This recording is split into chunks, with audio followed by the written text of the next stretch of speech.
submission, but also preserving yourself. Para It's not the lustfulness.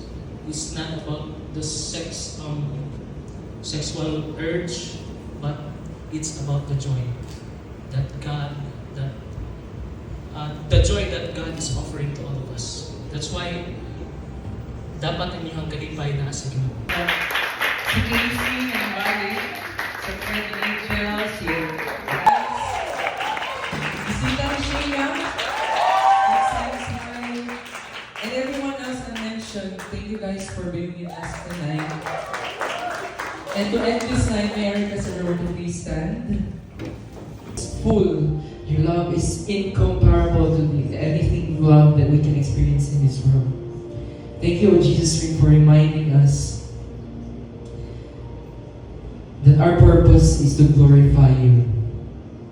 That our purpose, Lord God, is not to make ourselves known in this world, is not to make ourselves rich, but our purpose is to glorify you in heaven, O Father. We thank you for the lives of each one who is here, Lord God. I pray that they will meet you wherever they are, that they will know you truthfully, O King Saka, Lord God, by your word.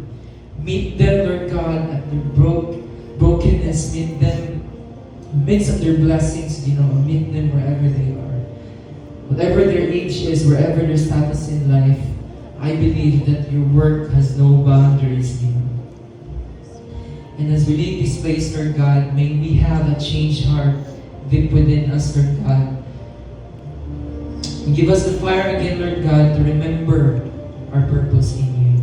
And Lord God, we thank you for the lives of those leaders who serve us tonight, to the one who prepared our food, to the people who sponsored our food, Lord God, may you bless them, Lord God.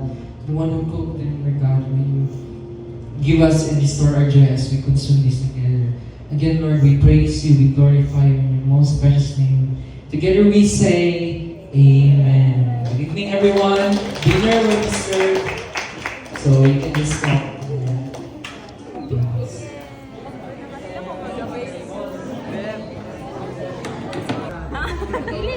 So, siguro na lang natatong self, no? Sa pagbabaw, magagnay sa ubos.